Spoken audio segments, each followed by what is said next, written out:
Sawadika, bonjour à tous, bienvenue dans une nouvelle vidéo sur ma chaîne Kathleen à Phuket. Aujourd'hui j'ai une vidéo parole d'expat et surtout une expérience en tant qu'expatrié célibataire depuis un an, un peu plus d'un an à Phuket avec Didier. Bonjour Didier. Bonjour Kathleen. Avant de démarrer la vidéo du jour, n'oubliez pas de vous abonner, il vous suffit de cliquer sur le lien juste en dessous de la vidéo et puis vous pouvez aussi liker cette vidéo et la partager si vous pensez qu'elle peut intéresser certaines personnes. Donc Didier, dis-nous un petit peu d'où viens-tu, quel âge as-tu et donc ça fait 13 mois que tu es à Phuket. Pourquoi tu arrives à Phuket? Voilà, donc je suis breton de la Pointe du Raz, de Plogoff, qui est connu pour la lutte antinucléaire, donc on a un sacré caractère. J'ai 62 ans, j'aurai 63 ans au mois de mars et j'ai décidé de prendre ma retraite en Thaïlande parce que bon, j'en avais simplement ras-le-bol de la France. Voilà. Tu connaissais avant de venir? Je suis venu 17 fois avant. Oh, d'accord, donc c'est pas, tu connaissais bien quand même. Puis je connaissais, disons, plusieurs endroits. Je suis allé à Koh Chang, je suis allé à Nong Khai, je suis allé à Chiang Mai. En fait, j'ai fait les 4 coins du royaume. Et, bon, et c'est ici que voilà, ça t'a plu le plus? En fait, j'aime la mer. Et en Bretagne, j'habite face à la mer, si on veut. Et le soir, quand le soleil se couche à l'ouest. Et ici, c'est pareil. Et donc, je ne me voyais pas me retrouver avec le soleil dans un autre sens que comme chez moi. Voilà. Ouais. Donc là, ça t'a plu, tu t'es senti bien et tu t'es dit, je vais m'installer à Phuket. Voilà. Surtout, bon, au début, je suis venu pour la plongée. Donc, après, en fait, j'avais eu un problème de santé assez grave. J'avais eu une tumeur parotide. Et quand on m'a opéré, je me suis retrouvé avec une demi-paralysie faciale pendant quelques mois. Et on m'a dit, ça va durer un an. Et comme j'avais perdu tout mon été, je me suis dit, il faut que je rattrape le coup. Je vais aller à Noël, par exemple, dans un pays chaud. J'ai regardé l'Égypte. Oui, pour la plongée, c'était pas terrible, il y avait des problèmes.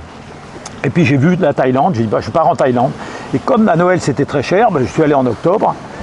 Et le miracle s'est passé. Au bout de 15 jours en Thaïlande, je suis rentré en France. L'orthophoniste me dit, mais qu'est-ce que vous venez faire chez moi? C'est guéri, vous êtes guéri, il n'y a plus aucun problème. Et bizarrement, en revenant de Paris vers Cherbourg en train, parce que je travaillais à Cherbourg, j'ai croisé le médecin, pas celui qui m'avait opéré, mais celui qui avait diagnostiqué la tumeur. Et il me dit, mais c'est un miracle. C'est un miracle. Donc la Thaïlande, pour moi, a été un pays miraculeux. Et voilà, je m'y sens bien, donc voilà, je suis revenu. Et d'ailleurs, maintenant, tu marches sur l'eau même, au fait. Maintenant, je marche sur l'eau, exactement. C'est ça, en fait. Pourquoi je dis ça? Parce qu'au fait, vous avez vu que Didier est arrivé en paddle, donc en stand-up paddle, en paddleboard aussi, il y a plein de manières de le dire, parce que c'est un peu, tu fais ça tout le temps, tous les jours, c'est un peu ta passion maintenant? C'est-à-dire que j'ai fait du sport toute ma vie, des sports d'endurance, du ski alpinisme, beaucoup de kayak de mer. J'ai fait aussi après du surf ski qui est une forme de kayak mais beaucoup plus étroit, beaucoup plus rapide, kayak de course, et jusqu'à plus soif, quoi. Et puis quand je suis arrivé ici, bon, je palmais, j'avais des grandes palmes, donc j'ai palmé de Promthep en 2016, de Promthep jusqu'au nord de l'île, 77 km en 24h05 sur 10 étapes. Oui, tu t'es arrêté voilà, quand même. Oui, je faisais à peu près 7 km par jour. J'ai fait des étapes de 10 et des étapes plus courtes. Et donc ça me permettait de voir à la fois le littoral et voir sous l'eau. Et je me suis aperçu que sous l'eau, c'est peut-être à cause du tsunami, c'est pas terrible. C'est pas terrible. J'ai même été déçu par les plongées en bouteille que j'ai faites aussi. Donc après j'ai dit la plongée, j'arrête. Et puis là, l'année dernière, au mois de décembre, je palmais tous les matins la longueur de la plage de Patong. C'est-à-dire je partais de Patong Sud jusqu'à Patong Nord en 37-38 minutes, tous les jours. Et j'avais des palmes carbone qui appartenaient à mon fils parce que mes palmes carbone que j'avais laissées en Thaïlande quelques mois plus tôt, ma copine elle m'a dit ouais, tu viens plus, je ne peux pas venir, il y a le Covid. Elle les a vendus, elle les a donnés? Elle m'a dit qu'elle a tout jeté à la poubelle. Ouais. Donc la belle paire de palmes carbone à 400 €, poubelle. Donc je suis revenu avec des vieilles palmes à mon fils mais qui étaient trop rigides. Et au mois de décembre, mon pied a commencé à enfler et j'ai fait ce qu'on appelle une entorse de fatigue. Une fracture de fatigue. Et oui, parce que tu pousses ton corps vraiment loin, toi, quand même. J'arrive pas à faire autrement. Et donc, je me suis dit, bon, comme je ne peux plus palmer, si j'essayais le stand-up depuis le temps qu'un copain m'en parlait, et à partir du mois de mars, fin mars, j'ai acheté ma planche, mais une planche gonflable que je peux traîner, trimballer dans le sac sur la moto. D'accord. Voilà. Et donc tu vas te faire des petites sorties tous les jours, peu importe le temps ou... Ouais, parce que pendant la mousson, là, je sortais des fois carrément au large de la baie de Patong, dans des creux de 2 mètres, quoi. Il y a de la houle de 2 mètres, j'ai filmé, D'accord. En fait, j'allais bout au vent, même si je mettais 1h30 à aller bout au vent, après je rentrais en 3/4 d'heure, vent arrière, quoi. C'est le plaisir de surfer. D'accord. Voilà. Et donc toi, tu es arrivé, tu es installé à quel endroit? Tu es à Patong? Ouais, alors je me rappelais déjà qu'à l'époque, j'étais allé un jour voir une nana dans un logement, et j'avais trouvé bien sa chambre. Je me dis, tiens, ça me suffirait. J'avais pris en photo, j'ai gardé ça toujours en mémoire. Et quand je suis arrivé à Patong, donc en octobre l'année dernière, je suis allé voir à Darissa, et on m'a dit, oui, il y a des chambres libres. Et en fait, j'ai pris une chambre qui donne vers l'est, j'ai la montagne en face, je suis au 4e étage, donc ouais. C'est un petit appartement ou juste non, c'est une chambre avec une salle de bain, quoi? Voilà, chambre, salle de bain, mais je me dis, j'ai pas besoin de plus, parce que j'avais visité des tout petits condos où j'avais un petit coin salon, j'avais une petite cuisine. Je dis, la cuisine, je ne fais pas manger, je vais au resto tous les jours. Un coin salon, la télé, depuis que je l'ai, je ne l'ai pas allumée. Je ne la regarde pas, je m'en fous, je vais sur YouTube, regarder des vidéos. Et tu me regardes sur YouTube, c'est comme ça qu'on s'est rencontrés d'ailleurs. Bien sûr. Et voilà, je regarde encore d'autres vidéos d'Américains que je suis passé voir après Schwab Kerikan un coup, voilà. Et donc tu t'es dit, une petite chambre me suffit. Combien tu payes par mois? 4000 bahts. D'accord. Donc, et comme je suis un peu sauvage et que je me contente de peu, bon, je paye l'eau 200 bahts par mois. Et l'électricité, ce mois-ci, j'ai payé 4470 au total. Ah, mais avec l'électricité? Avec l'électricité, c'est-à-dire que je consomme pratiquement pas d'électricité. Tu mets pas la clim? Non. Non, j'arrive. Dès qu'on met pas la clim, ça baisse bien. Hein. J'arrive le matin, je me lève, j'ouvre en grand. Au besoin, j'entrebâille la porte pour créer un petit courant d'air. Avant, je détestais les courants d'air, mais ici, il n'y a pas de problème. Même, voilà. Et puis ça se passe bien, quoi. Et donc je sais qu'aussi quand tu m'as contacté, c'était surtout par rapport à, tu me disais, tiens, ça fait 1 an que je suis à Phuket, à Patong, et j'ai noté toutes mes dépenses, vraiment tout ce qui sort de mon porte-monnaie, je le note sur mon petit carnet. Et donc tu m'as emmené ce petit carnet et donc tu as fait tes comptes, et c'était pour ça que je trouvais ça intéressant de savoir combien un homme pouvait dépenser à célibataire en Thaïlande, avec quel budget tu as au fait par mois? En gros, combien ça t'a coûté là ta vie à Patong tous les mois? Alors, si on regarde le carnet, ça m'a coûté 894 € par mois. En moyenne. En moyenne, voilà. Sachant que la moto, je l'avais déjà, mais j'ai quand même mis pas mal d'options dessus. Je me suis acheté une planche de stand-up paddle, une belle pagaie, voilà. Donc il y a des dépenses en plus, ça c'est inclus aussi. Inclus également dans ce bilan l'assurance santé pour l'année suivante. C'est-à-dire qu'au mois de juillet, j'ai pris une assurance santé qui m'a coûté quand même 58 000 bahts. C'est inclus dans ces dépenses-là. D'accord. Voilà. Donc après, sinon, c'est tout. Tu as classé ça par catégorie. Tu as ton loyer, tu as tout ce qui est poste, nourriture, boisson, loyer, eau, électricité, la moto, le paddle, les vêtements, l'hygiène, la santé, les filles, les massages, les cadeaux, l'administratif, téléphone, internet et récapitulatif des dépenses par poste. Qu'est-ce qui c'est le poste qui te coûte le plus cher? Ça c'est intéressant quand tu as mis par poste. Oui. Là. Donc le plus gros poste c'est nourriture, boisson au fait. Hein. Oui. Avant le loyer, l'eau, l'électricité, la caution. C'est vrai que même nous, par exemple, qui avons un petit loyer plus gros que toi, mais je pense qu'on dépense plus en nourriture qu'en loyer au final, parce que c'est vrai que ici, on mange dehors quand même matin, midi et soir au final presque. Ah, oui, hein. oui. Donc, et toi, tu manges quoi? Tu manges thaï principalement?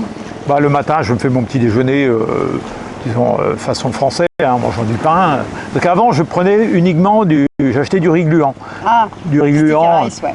Du sticky rice à l'œuf ou du sticky rice à la noix de coco. Alors il y avait du sticky rice bleu, du sticky rice blanc, du marron, qui était plus ou moins du riz avec du riz complet. Et puis à la fin, j'en ai eu un peu marre. Et donc là maintenant, je fais monter. Des fois, je m'achète aussi un green tea ou bien un Cheyenne, le fameux thé thaï orangé là. Mais habituellement, je fais mon petit déjeuner chez moi. Et à midi, je mange pratiquement tout le temps au même restaurant. Et ça me coûte moins de 100 bahts. Et le soir, je vais des fois manger un peu mieux. Pareil, c'est 100, 150, bon, au maximum 200 bahts, quoi. Oui, parce que toi, tu bois pas d'alcool en plus. Ah, je bois pas d'alcool, je bois de l'eau, ou voilà. Tu fumes pas, je fume pas j'imagine, sinon ce serait un peu dur pour le paddle. Ouais. Et donc, toi, dans tes dépenses, au fait, pour l'instant, c'est quelque chose qui correspond à ton budget que tu t'étais donné? La première année, je me suis dit, je vais, disons, plus ou moins faire l'économie pour voir. J'avais peur d'être trop dépensier. Mais déjà, lorsque je suis venu en Thaïlande auparavant, je rencontrais mon copain Marc, on avait les mêmes habitudes de vie, on vivait déjà un peu comme des expats et non comme des touristes. Parce que les touristes, ils sont là pour 15 jours, ils fracassent. Oui, on regarde pas la voilà, c'est ce que nous, à l'époque, je me rappelle, lorsque je venais pour un séjour de 2 semaines, je dépensais, je faisais mes comptes aussi, hein, entre 1450 et 1500 euros. Voilà.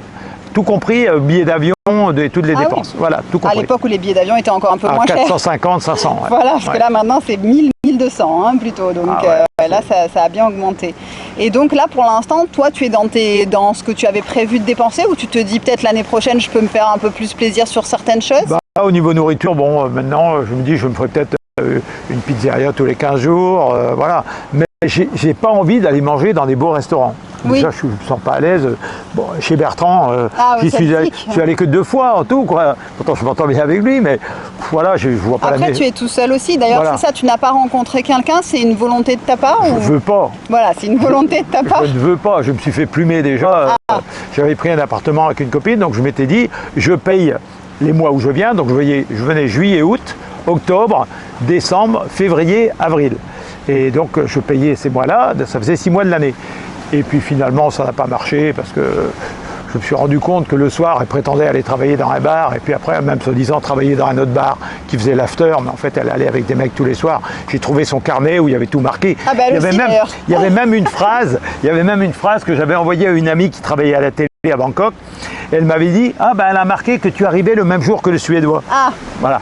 Donc bon, j'ai laissé tomber. Ah oui, elle avait aussi son organisation. Mais tu t'es fait plumer, elle t'a pas pris ton argent? Non, mais avec une autre que j'avais connue qui travaillait au Parlement à Bangkok, donc uniforme blanc, les grosses décorations, je me dis c'est une nana bien quoi. Et puis elle me dit, voilà, tu comprends, j'ai pas de poitrine, j'aimerais bien me faire opérer. Je lui ai filé quand même 54 000 bahts. Ouais. Et pour refaire les tétés. Voilà, elle s'est jamais fait opérer. J'allais dire, une fois qu'elle a fait les tétés, elle m'a dit, ouais, mais j'ai pas le temps, j'ai tellement de travail, s'occuper des lois de police, elle, au Parlement.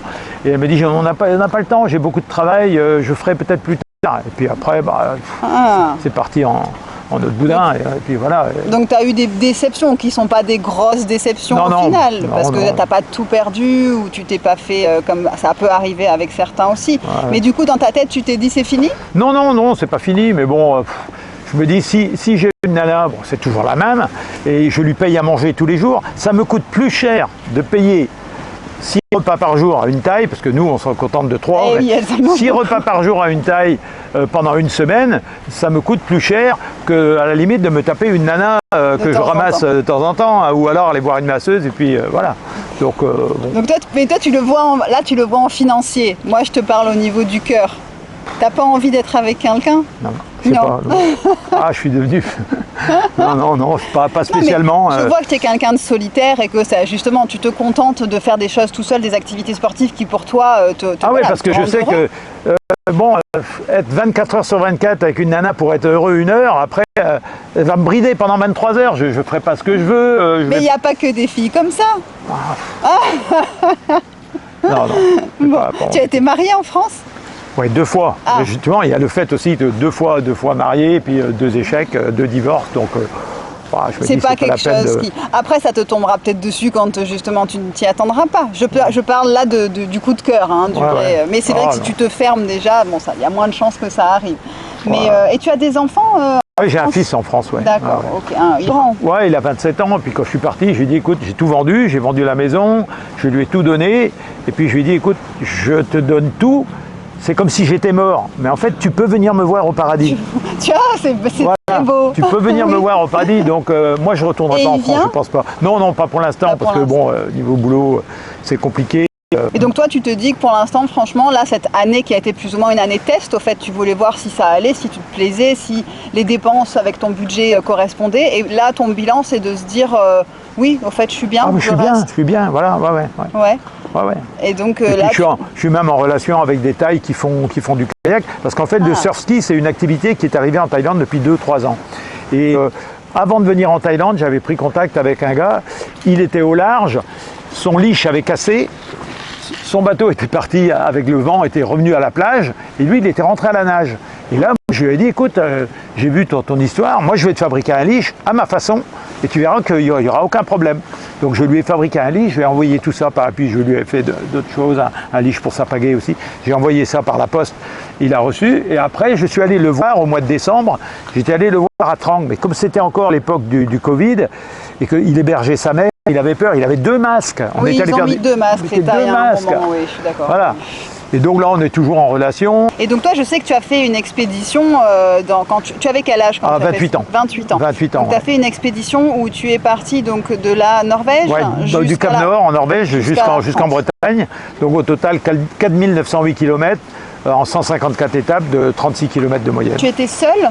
Alors j'étais seul en mer parce que je ne voulais pas avoir de problème avec un copain qui serait par la hauteur ou voilà, être à 2, ça pouvait multiplier les problèmes, les emmerdes. Par contre, j'avais un copain qui conduisait le véhicule d'assistance et donc suivait sur la côte, mais ça impliquait de prendre des ferries, tout ça, ça coûtait assez cher quand même. Ouais. Voilà. Et donc tu as fait cette expédition-là, donc c'était un peu... à l'époque, je cherchais du travail et je voulais travailler comme guide touristique pour amener des gens en expédition en kayak au Groenland, au Spitzberg, au Canada. Et je me suis dit, en faisant l'expédition, je vais me faire connaître. Si je suis capable de faire l'expédition tout seul, voilà. Et finalement, ça n'a pas marché parce que l'entreprise que j'avais dans le collimateur, elle employait des gens qui allaient bénévolement. Ils allaient bénévolement encadrer des voyages et ça leur faisait un voyage au Groenland en même temps. Mais bon, moi je voulais gagner de l'argent. Ben oui, voilà. Après au bout d'un moment c'est bien beau, mais il faut gagner sa vie aussi. Voilà, donc après j'ai travaillé sur un bateau à touristes, je me suis fait arnaquer. Et après j'ai trouvé donc, le Belém. J'ai navigué 1 an aussi sur le 3-mâts Belém. D'accord. J'étais gabier instructeur à bord. Et là, c'était l'ennui.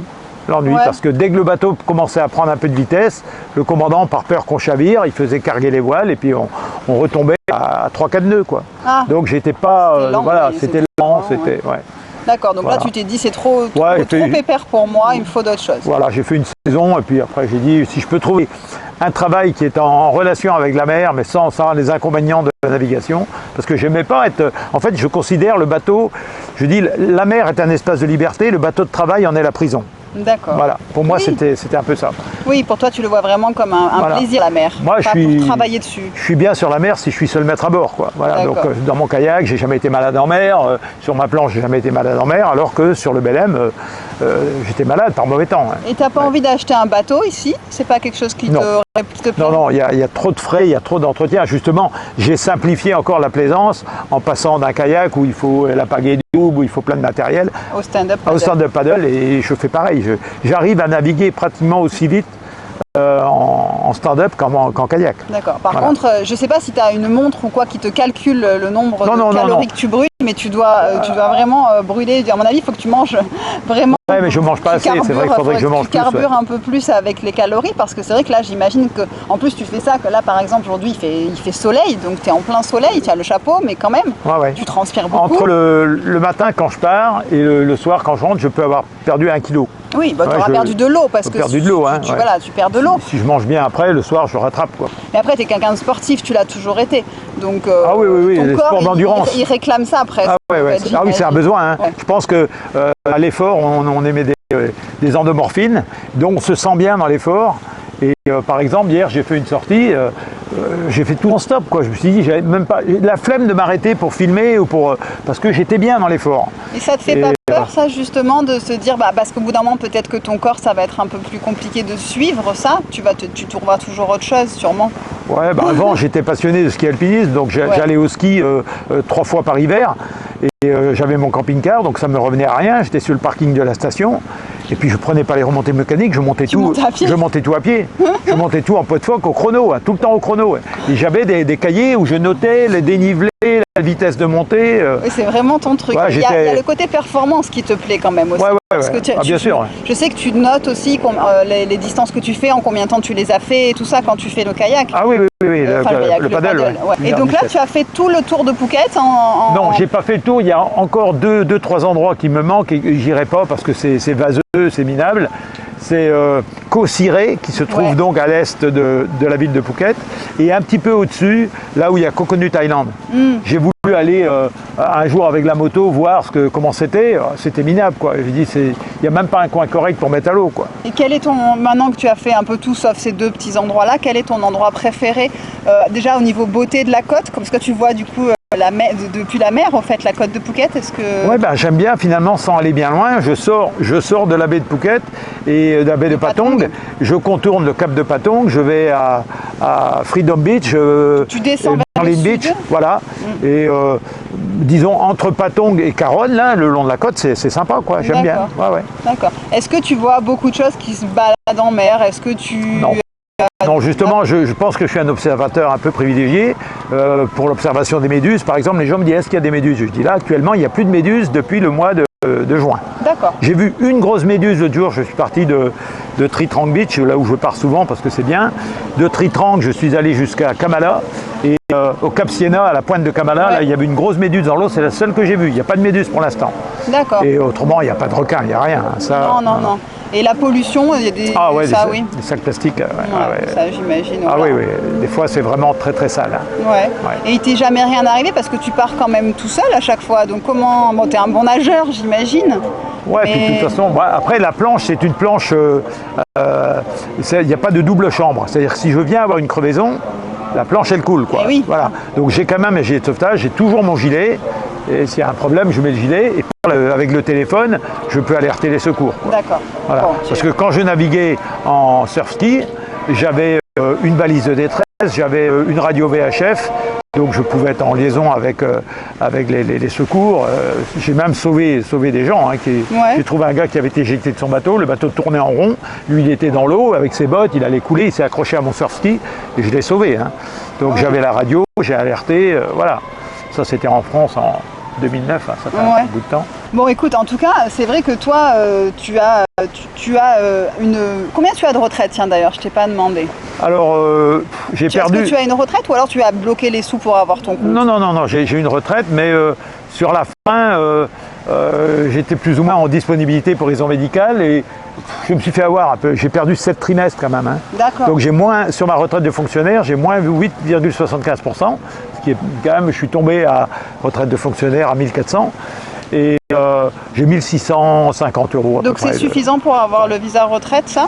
Du moment que moi j'avais de l'argent de côté. Ça, avec l'argent de la cumule. Voilà. Je crois que c'est 1700 € de retraite. Là j'ai mis donc les 800 000 bahts sur mon compte, je ne vais pas y toucher. Et de temps en temps, je fais venir 1000 par Wise, je fais venir 1000 bahts et puis voilà, c'est bien. Bon écoute, en tout cas, je trouve que ton parcours, que ce soit ton expérience avant la Thaïlande et maintenant ton expérience en Thaïlande, je trouve ça très intéressant et très enrichissant parce que tu es quelqu'un de posé, de carré, ça c'est ton côté militaire, hein, je pense. Trop carré peut-être. Justement, je ne pouvais pas avoir une nana parce que je suis trop carré, quoi. Voilà. Si, il faut la même style que toi. Ouais. Ça peut trouver. J'ai eu une copine avant qui était sportive, je l'avais rencontrée à la salle de sport, elle venait faire du kayak avec moi, elle aimait la plage, elle aimait nager, on faisait de l'apnée ensemble, mais bon, elle avait un mec en Amérique aussi. Ah bon, voilà. Ça aussi, hein. Non mais tu vois, comme quoi c'est juste une question de caractère, parce que oui, en effet, si tu as une nana qui fait rien et qui passe la journée à faire des siestes et à manger sur son canapé, de toute façon, ça va pas correspondre avec toi. Les autres tailles, tu les sortais à 6 h le soir quand la nuit tombait, quoi, parce qu'elles avaient peur du soleil. C'est ça, alors c'est sûr qu'avec les Thaïlandais, c'est un peu compliqué. C'est un peu compliqué parce que c'est pas des sportifs dans l'âme, c'est pas un peuple de sportifs et c'est un peu plus difficile. Si on va en Australie, ils sont très sportifs par exemple, donc voilà, c'est des mentalités différentes. En tout cas, je te souhaite en tout cas de continuer à être heureux parce que pour l'instant, moi je te sens heureux et épanoui dans ta nouvelle vie à Patong et à Phuket en général. N'hésitez pas à vous abonner à la chaîne si ce n'est pas encore fait. Je vous mettrai aussi le Facebook de Didier, comme ça vous pouvez le suivre ou le contacter si vous voulez éventuellement. Alors se joindre à toi pour faire du paddle, je ne sais pas si tu acceptes les gens. Non.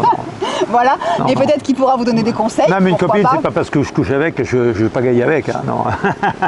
Donc bon, vous pourrez lui demander des conseils et lui parler, il vous répondra. Je peux conseiller parce que en fait, je pense que l'expérience kayak, j'ai débuté le paddle il n'y a même pas un an, mais je pense que je me débrouille bien, mais je passe mon temps à regarder des vidéos de technique, donc oui. je m'imprègne de tout ça, voilà. et je peux donner des conseils. Effectivement, Voilà. sur le paddock, je peux donner des conseils. Donc Voilà. je vous mettrai le Facebook de Didier, vous pouvez rentrer en contact avec lui, et puis on fera une vidéo dans un an, et puis on verra si, il y aura eu plus il y aura de eu un dépenses. peu plus de dépenses. Mais c'est pas grave, parce que c'est pour améliorer ton train de vie et avec quelque chose qui te plaît plus. Pour aussi, aller voilà, plus quand vite t'es en pas- mer. Pour aller plus vite en mer, toujours dans la performance. Bon, merci beaucoup. Tu vas reprendre la mer là. Ah du là, coup. je vais repartir, Tu ouais. repars en Donc mer. j'ai fait 7 km 4 pour venir de Nayarn en longeant vraiment toutes les petites criques. Voilà. Et Là, même nous une sommes nana à- qui est en train de se faire reprendre en photo à poil, là, un peu plus loin. Ah, bah tu Voilà. vois des choses intéressantes Ah, voilà. sur la mer alors. C'est la première que je vois depuis que je navigue. Hein. Une taille ou une Non, non, c'était une Une farangue, russe, ouais, une sûrement. russe, je pense, ouais. Ouais. Venez depuis la mer, vous allez voir des choses extraordinaires. Ah ouais. Mais je peux dire quand même qu'il y a pas mal d'experts qui disent « Ah ouais, on connaît telle plage, telle plage ». Il ne doit pas y avoir beaucoup de gens qui connaissent la côte comme je la connais Ah déjà, non, là, là, avec c'est- toutes les petites... Ah non. Voilà. Et même si on l'a fait une fois, on s'en souvient pas forcément. Toi maintenant, tu connais chaque petit Ouais, j'ai endroit. découvert des coins. Je sais qu'à Lion Beach, par exemple, je suis arrivé sur une... Il faut y arriver à Marriott, il y a une petite île. Et quand je suis arrivé sur la plage, il y avait des filles, elles étaient à une cascade. Je ne savais pas qu'il y avait une cascade là. Je suis allé intéressant. voir.